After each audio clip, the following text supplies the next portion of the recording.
pour moi le grandissime favori qui est le Maroc. On va démarrer déjà par l'Algérie. L'Algérie, son président Zefizef, qui lors de la réunion du comité exécutif de la Confédération africaine de football a eu cet appel de pied de la part de Patrice Motsepe lui-même, qui lui a demandé à la nation algérienne bien évidemment de porter ou de déposer sa candidature pour abriter la compétition. Et après on l'a eu lors du tirage du CHAN 2022, CHAN Total Énergie 2022, qui va se dérouler à Alger, qu'on a eu quelques heures après quand même cette candidature-là de la nation algérienne, qui, leur président a dit qu'il y a un certain nombre d'efforts qui a été fait au niveau des infrastructures. Mais est-ce que le fait que l'Algérie organise le CHAN ne peut pas être un avantage? Un avantage. J'allais dire, parce qu'ils nous ont parlé, comme argument, il a parlé des infrastructures, il a parlé des efforts consentis par le gouvernement. C'est vrai qu'il y a cette compétition du CHAN, mais en face, vous avez le Maroc, et il ne faut pas blaguer avec le Maroc. Et le Maroc qui a notamment des infrastructures. Au-delà même des infrastructures, avec les stades qu'on voit. Oui, il y a au-delà des infrastructures, c'est tout un projet de développement qui est mis en place depuis 2014 par son président Fouzi Lekdja, le président de la Fédération royale marocaine de football, qui a mis un processus. Figurez-vous que le football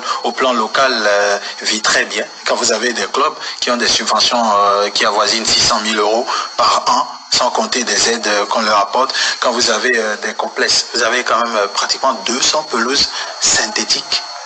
200 pelouses synthétiques, 20 stades aux normes réglementaires en matière de pelouse naturelle et d'éclairage, de système. Et sans oublier, s'il vous plaît, le complexe Mohamed VI, qui est un bijou, le numéro 1 sur le continent, et qui logne d'autres complexes au niveau européen. Quand vous avez associé à cela que cette nation a, selon les statistiques des associations qui sont présentes au niveau de la CAF, a le meilleur championnat devant tous les autres en termes de rentabilité. Donc ça fait énormément d'éléments. Et ils ont abrité la dernière Coupe d'Afrique féminine au Maroc, l'édition 2022, où les Lions de l'Atlas ont été en finale.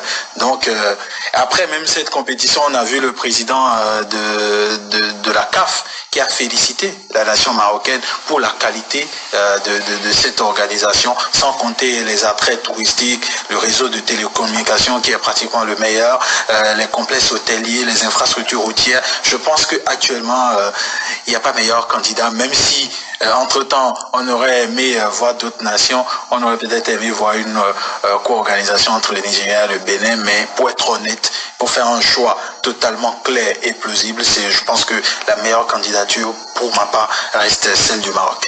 Et je ne veux pas vous contredire, moi j'abonde dans votre sens. Non, j'abonde dans votre sens, parce que quand c'est bien, il faut le dire. Vous avez parlé tout à l'heure de combat. Non, j'abonde dans le même sens que Gilles Christ pour vous dire.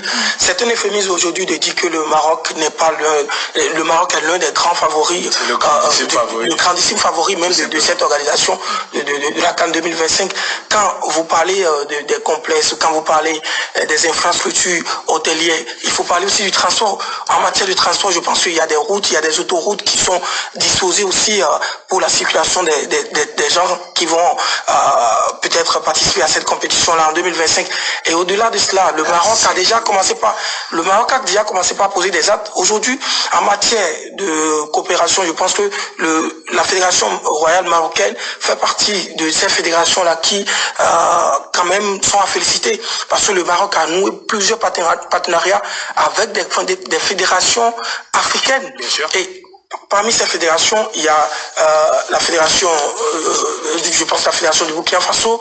Le Bénin également, qui a reçu 1000 ballons de la fédération. Il y a des ballons qui sont d'ici, il y a des ballons qui sont donnés, il y a des équipements qui sont donnés par cette fédération-là. Donc c'est pour vous dire, et aussi, au niveau d'organisation de compétition, le Maroc accompagne certains pays africains.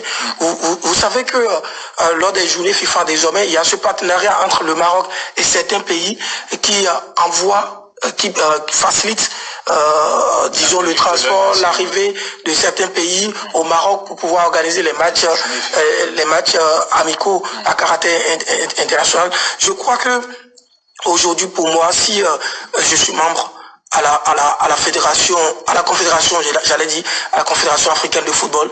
Je ne vais pas hésiter à porter mon choix sur le Maroc. Et pour dire que le Maroc, j'ai l'impression que vous me suivez pas, mais je peux